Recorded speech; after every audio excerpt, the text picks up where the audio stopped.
Dear students, yesterday we discussed about the first part of the lesson, the lighthouse. We came to know the uses of the lighthouse for the sailors and how do they work.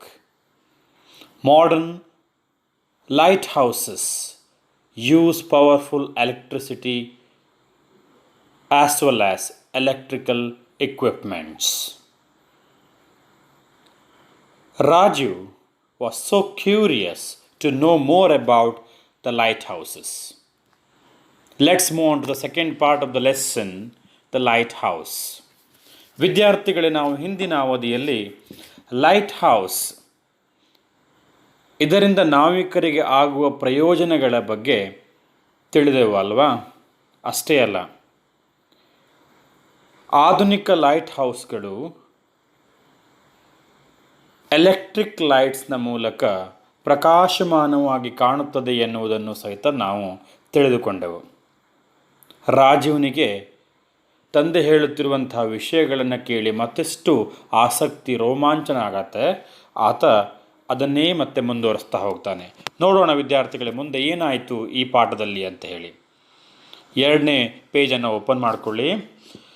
You know, Raju, in those days before lighthouses were built, sailors who got lost in the sea had no way of getting back to land. Rajiv, ನಿನಗೆ ತಿಳಿದಿದೆಯಾ, ಹಿಂದೆ in those days before lighthouses were built, ಲೈಟ್ ಹೌಸಸ್ಗಳು ನಿರ್ಮಾಣ ಅಥವಾ ಕಂಡುಹಿಡಿಯೋದಕ್ಕಿಂತ ಪೂರ್ವದಲ್ಲಿ ಹಲವಾರು ನಾವಿಕರು ತಮ್ಮ ಸಮುದ್ರಯಾನದಲ್ಲಿ ದಾರಿಯನ್ನು ಕಳೆದುಕೊಂಡು ಹಿಂದೆ ಭೂಮಿಗೆ ತಲುಪಲಿಕ್ಕಾಗದೆ, ಬಂದರಿಗೆ ತಲುಪಲಿಕ್ಕಾಗದೆ ಎಷ್ಟೋ ಜನ ಕಷ್ಟಪಟ್ಟಿದ್ದು ಸಹಿತ ಇದೆ. Sailors who got lost in the sea and had no way of getting back to land.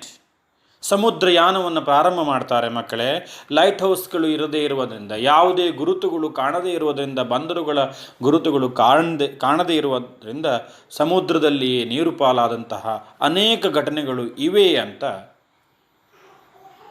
ರಾಜೀವ್ನಿಗೆ Madhav ಹೇಳುತ್ತಾನೆ. They also had the danger of dashing against high rocks in the darkness in the sea or being unable to see which was a safe place to land. These lighthouses guided them to safety. They also had the danger of dashing against high rocks in the darkness. ನಾವಿಕರು ಸಮುದ್ರಯಾನವನ್ನು ಮಾಡುತ್ತಿರುವಂತಹ ಸಂದರ್ಭದಲ್ಲಿ ಮಕ್ಕಳ ಹಿಂದಿನ ಅಥವಾ ಬಹಳ ವರ್ಷಗಳ ಹಿಂದೆ light ಹೌಸ್ಗಳು ಕಂಡು ಹಿಡಿಯುವುದಕ್ಕಿಂತ ಪೂರ್ವದಲ್ಲಿ ಅನೇಕ ಸಮಸ್ಯೆಗಳನ್ನು ಎದುರಿಸ್ತಾ ಇದ್ದರು. ಅದರಲ್ಲಿ ಮುಖ್ಯವಾಗಿ ಸಮುದ್ರದಲ್ಲಿ ಬರುವಂತಹ ದೊಡ್ಡ ದೊಡ್ಡ ಕಲ್ಲು ಬಂಡೆಗಳು. ಹಗಲಾದರೆ ಸೂರ್ಯನ ಬೆಳಕಿರುತ್ತೆ, ನೋಡಲಿಕ್ಕಾಗತ್ತೆ ಮಕ್ಕಳೇ. ಆದರೆ ರಾತ್ರಿ ಆದರೆ ಆ ರಾತ್ರಿಯ ಸಂದರ್ಭದಲ್ಲಿ ಕಲ್ಲು ಬಂಡೆಗಳ ಒಂದು ಯಾವುದೇ ಗುರುತುಗಳು ಸಿಗದೆ, ಅದರ ಬಗ್ಗೆ ಮುನ್ನೆಚ್ಚರಿಕೆ ಸಿಗದೆ ಎಷ್ಟೋ ನಾವಿಕರು ನೀರು ಪಾಲಾದಂತಹ ಘಟನೆಗಳಿವೆ. ಸಮುದ್ರದಲ್ಲಿ ತಮ್ಮ ಪ್ರಾಣವನ್ನು ತೆತ್ತಂತಹ ಘಟನೆಗಳಿವೆ. They also had the danger of dashing against the high rocks in the darkness in the sea or being unable to see which was a safe place to land. ಅಷ್ಟೇ ಅಲ್ಲ ಮಕ್ಕಳೇ, ಇನ್ನು ಎಷ್ಟು ಹತ್ತಿರ ಬಂದರವಿದೆ ಅಥವಾ ಎಷ್ಟು ದಿವಸಗಳು ಬೇಕು, ಯಾವುದೇ ರೀತಿಯಾದಂತಹ ಮಾರ್ಗದರ್ಶಿಯಾದಂತಹ ಚಿಹ್ನೆಗಳು ಈ ಲೈಟ್ ಹೌಸ್ಗಿಂತ ಬರೋಕ್ಕಿಂತ ಪೂರ್ವದಲ್ಲಿ ಇರುತ್ತಿದ್ದು. ಅಂತಹ ಸಮಸ್ಯೆಗಳನ್ನು ಇವರು ಎದುರಿಸಿದ್ರು. These lighthouses guided them to safety. See the next paragraph. Rajiv asked, Papa, when was the first lighthouse built? I don't know, my son, Madhav replied. But I believe that in olden days many fishermen were lost in the sea and were unable to return home. ಲೈಟ್ ಹೌಸ್ಗಳು ಕಂಡುಹಿಡಿಯೋದಕ್ಕಿಂತ ಪೂರ್ವದಲ್ಲಿ ಅನೇಕ ರೀತಿಯ ಸಮಸ್ಯೆಗಳನ್ನು ನಾವಿಕರು ಎದುರಿಸ್ತಾ ಇದ್ರು ಅಂತ ತಿಳ್ಕೊಂಡಿವಲ್ವಾ. ರಾಜುವಿನಿಗೆ ಇದನ್ನು ಕೇಳಿ ಒಂದು ಪ್ರಶ್ನೆಯನ್ನು ಕೇಳಬೇಕು ಅಂತ ಮನಸ್ಸಾಗತ್ತೆ.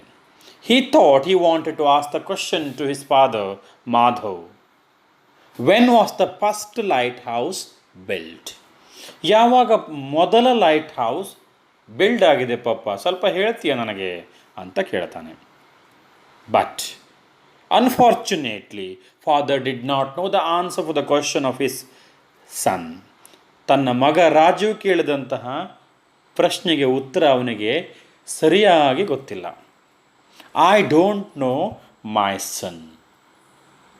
ಆದರೆ ತಂದೆ ಹೇಳ್ತಾನೆ, ಮಾಧವ್ ರಿಪ್ಲೈಡ್, ಬಟ್ ಆದರೆ I believe that in the olden days many fishermen were lost in the sea and were unable to return home.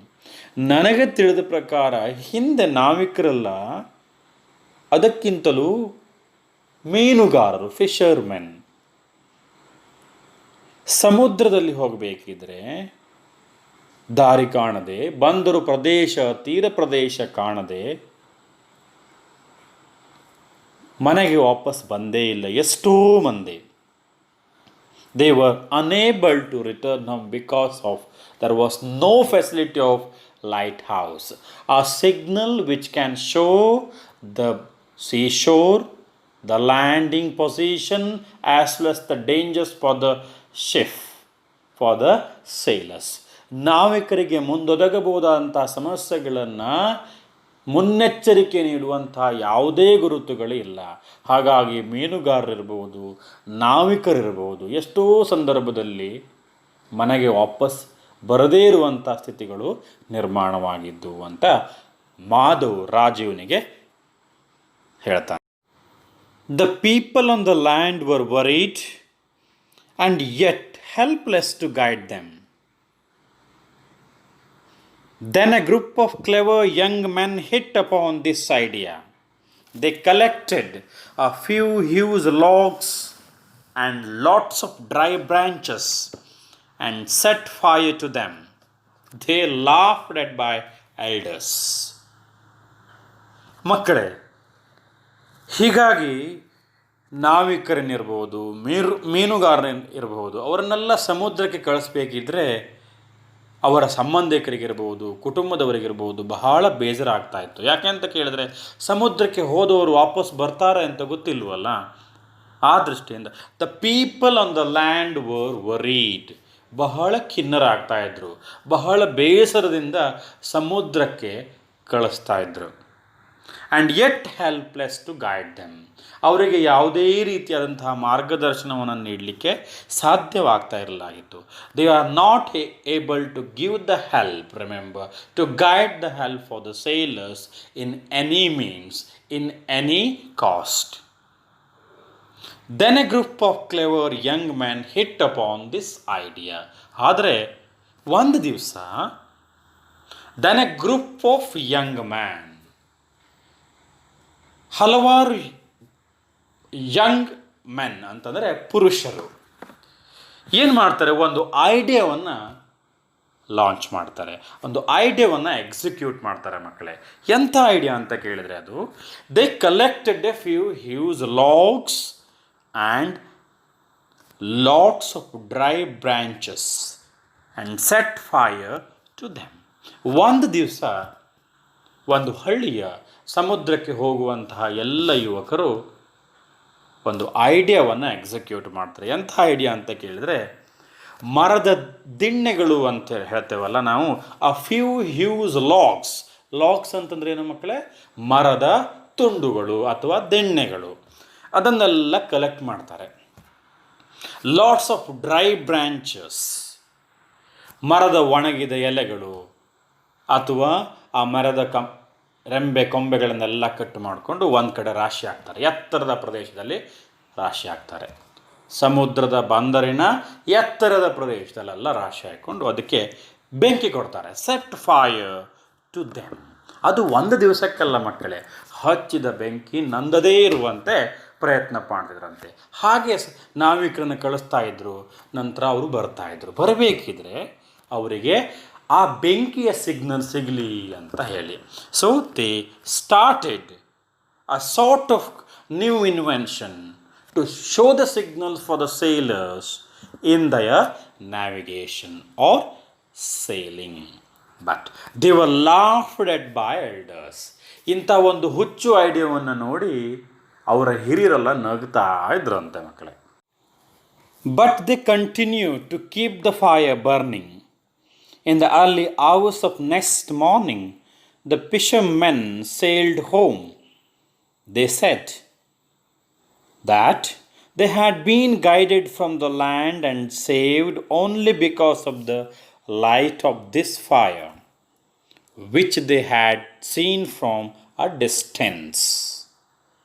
ಹೀಗೆ ಎಲ್ಲ ಮರದ ಕಟ್ಟಿಗೆಗಳನ್ನೆಲ್ಲ ಒಟ್ಟುಗೂಡಿಸ್ಕೊಂಡು ಅದಕ್ಕೆ ಬೆಂಕಿಯನ್ನು ಹಚ್ಚಿ ಫೈರನ್ನು ಸ್ಟಾರ್ಟ್ ಮಾಡ್ತಾರೆ. ಮೀನುಗಾರರು ಸಮುದ್ರಕ್ಕೆ ಹೋಗ್ತಾರೆ, ವಾಪಸ್ ಬರ್ತಾರೆ next morning. They continue to keep the fire burning. ಇಲ್ಲಿ ಬೆಂಕಿ ನಂದದೇ ಹೋದಾಗೆ ನೋಡಿಕೊಳ್ಳುವಂಥದ್ದು ಮೀನುಗಾರರೆಲ್ಲ ಸಮುದ್ರಕ್ಕೆ ಹೋಗುವುದು. In early hours of next morning the fishermen sailed home. ಇವತ್ತು ಹೋದವರು ನಾಳೆ ಬೆಳಿಗ್ಗೆ ಬರ್ತಾರೆ. The fishermen sailed home. They came back to home. Others, the elders, and rest of the people asked, how did you come back? ನೀವು ಹೇಗೆ ಬಂದ್ರಿ, ಹೇಗೆ ಗೊತ್ತಾಯ್ತು ನಿಮಗೆ ಇಲ್ಲೇ ಬರಬೇಕು ಅಂತೇಳಿ? ಆವಾಗ ಫಿಶರ್ಮೆನ್ ಉಳಿದವರೆಲ್ಲ ಹೇಳ್ತಾರೆ. ಏನು ಅಂತ ಕೇಳಿದರೆ, ಯಾವುದರ ಸಹಾಯದ ಮೂಲಕ, ಯಾವ ಒಂದು ಗುರುತಿನ ಮೂಲಕ ಈ ಲ್ಯಾಂಡ್ಗೆ ಎಕ್ಸಾಕ್ಟಾಗಿ ನೀವು ಬಂದ್ರಿ ಅನ್ನೋ ಪ್ರಶ್ನೆಗೆ ಫಿಶರ್ಮೆನ್ಸ್ ಉತ್ತರ ಕೊಡ್ತಾರೆ. ಏನು ಅಂತ ಕೇಳಿದರೆ, they said that they had been guided from the land. ಈ ಒಂದು ಅಗ್ನಿಯಿಂದಾಗಿ, ಈ ಒಂದು ಬೆಂಕಿಯಿಂದಾಗಿ ನಮಗೆ ಪ್ರಾರಂಭದಿಂದ ಕೊನೆಯವರೆಗೂ ನಮಗೆ ಆ ಬೆಂಕಿ ಕಾಣ್ತಾ ಇತ್ತು. ನಾವು ಎಷ್ಟು ದೂರ ಹೋದರೂ ಕಾಣ್ತಾ ಇತ್ತು. ನಂತರ ನಮ್ಮ ಮೀನೆಲ್ಲ ಹಿಡ್ಕೊಂಡು ನಾವು ವಾಪಸ್ ಬಂದ್ವಿ. ವಾಪಸ್ ಬರಬೇಕಿದ್ರೂ ಸಹಿತ ನಮಗೆ a light, the fire which guided them, supported them, had shown the way to come back to their land. They said that they had been guided. Guided means have given suggestion, had shown the route from the land and saved only because of the light of this fire. ಈ ಒಂದು fire ಮೂಲಕವೇ ನಾವು ಬಂದ್ವಿ ಅಂಥೇಳಿ. Which they had seen from A distance. ಸ್ವಲ್ಪ ದೂರದ ಅಂತರದಲ್ಲಿ ನಮಗೆ ಕಂಡಿತು ಎನ್ನುವುದಾಗಿ. ಅರ್ಥ ಆಯ್ತಲ್ಲ ಮಕ್ಕಳೇ? ಒಂದು ಪ್ರಶ್ನೆಗೆ ಸ್ವಲ್ಪ ಮಟ್ಟಿಗೆ ಉತ್ತರ ಸಿಗ್ತಲ್ಲ ನಮಗೆ. When was the first lighthouse build? There was no exact answer the year, but approximation situation that was created the light fire by the young people of or young fishermen. Raju exclaimed, "How clever of the humans!" Madhu said, "Yes. Now shall we go home after you have your favorite ice cream?" Raju said, "Oh yes papa, thank you." ಇವೆಷ್ಟು ಕೇಳ್ಕೊಂಡಲ್ಲ ಅವನು. Light house ಯಾಕೆ ಬೇಕಾಗತ್ತೆ? Light house ಎಲ್ಲಿರುತ್ತೆ? ಅದು ಯಾವ ಆಕಾರದಲ್ಲಿರುತ್ತೆ? ಮಕ್ಕಳೇ ಒಮ್ಮೆ ನೋಡೋಣವಾ. Lighthouse, it was a tall strong building in the shape of a tower. It helps the sailors to know where the land. And more importantly, modern lighthouses use powerful electric lights. ಇವಿಷ್ಟು ವಿಷಯಗಳನ್ನು ಕಲ್ತ್ಕೊಂಡ್ವಲ್ಲ, ಅದನ್ನು ಕಲ್ತಂತಹ ರಾಜೀವ್ನಿಗೆ ಬಹಳ ಆಶ್ಚರ್ಯವಾಗತ್ತೆ. ಮನುಷ್ಯರು ಎಷ್ಟು ಬುದ್ಧಿವಂತರು ಅಂತ ಹೇಳಿ ಅಲ್ವಾ. ಒಂದು ಬೆಂಕಿಯಿಂದ ಆ ಲೈಟ್ ಹೌಸ್ನ ಸಿಗ್ನಲ್ ಕೊಡುವಂಥ ವಿಚಾರದಿಂದ ಹಿಡಿದು ಈಗ ಮಾಡರ್ನ್ ಲೈಟ್ ಹೌಸ್ನ ಆವಿಷ್ಕಾರದವರೆಗಿನ ಮನುಷ್ಯನ ಬುದ್ಧಿವಂತಿಕೆ ಬಹಳ ಆಶ್ಚರ್ಯ ಅಂತ ಕಾಣುತ್ತೆ ರಾಜೀವ್ನಿಗೆ. Rajiv exclaimed, he was surprised, shocked, amazed by the brilliancy of human beings. Brilliancy ಅಂತಂದರೆ ಬುದ್ಧಿವಂತಿಕೆ. How clever of the humans. ಮನುಷ್ಯರು ಎಷ್ಟು ಬುದ್ಧಿವಂತರಪ್ಪ ಅಲ್ವಾ. ಒಂದು ಚಿಕ್ಕ ಐಡಿಯಾದಿಂದ ಇಡೀ ಲೈಟ್ ಹೌಸ್, ಈಗ ಕಾಣುವ ಲೈಟ್ ಹೌಸ್ ಒಂದು ಚಿಕ್ಕ ಐಡಿಯಾದಿಂದ ಬಂದದ್ದು. ಮನುಷ್ಯರೆಲ್ಲ ಬುದ್ಧಿವಂತರು ಎನ್ನುವುದಾಗಿ ಅವನು ಹೊಗಳ್ತಾನೆ. ಮಾಧವ್ ಸೆಟ್, ತಂದೆ ರಿಪ್ಲೈ ಕೊಡ್ತಾನೆ, ಎಸ್, ಹೌದು ಮಗನೇ, humans are clever, they are brilliant, they can create any new invention for the welfare of people. ಆವಾಗ ನೆನಪು ಮಾಡಿಕೊಡ್ತಾನೆ, ಮಗ, ನಾವು shall we go home after you have favourite ice cream. ನಾವು ಮನೆಗೆ ಹೋಗೋಣ, ಟೈಮ್ ಆಯ್ತಲ್ಲ, ಮತ್ತು ನಿನಗೇನು ಐಸ್ ಕ್ರೀಮ್ ಬೇಕು ಅಂತ ಹೇಳಿದೆಯಲ್ಲ, ಬೇಕೋ ಬೇಡವೋ ಅಂತ ತಂದೆ ಮಗನಿಗೆ ಕೇಳ್ತಾನೆ. ರಾಜೀವ್ ಸೆಟ್, ಹೋ ಎಸ್ ಪಾಪ, ಥ್ಯಾಂಕ್ ಯು, ಹೌದು ಮರ್ತೇ ಹೋಗಿತ್ತು ನನಗೆ, ನೆನಪು ಮಾಡಿದ್ದಕ್ಕೆ ಥ್ಯಾಂಕ್ ಯು ಅಂತ ಹೇಳ್ತಾನೆ. ಇಲ್ಲಿಗೆ ಲೆಸನ್ ಮುಗೀತಲ್ಲ ಮಕ್ಕಳೇ. ಸೊ ನಾವು we learnt about the lesson light house. After listening and watching this video, you have to write the homework which I am going to upload after this video. ಈ video ನಂತರ ನಾನು upload ಮಾಡುವಂಥ ಹೋಮ್ವರ್ಕನ್ನು ನೀಟಾಗಿ ಮತ್ತೊಮ್ಮೆ ಪಾಠವನ್ನು ಓದಿಕೊಂಡು ನೋಟ್ಬುಕ್ಕಲ್ಲಿ ಬರೆಯಬೇಕು, ದಿನಾಂಕದೊಂದಿಗೆ ನಮೂದಿಸಿ. Please right the homework in your notebook with the particular date, time as well as the day. Thank you.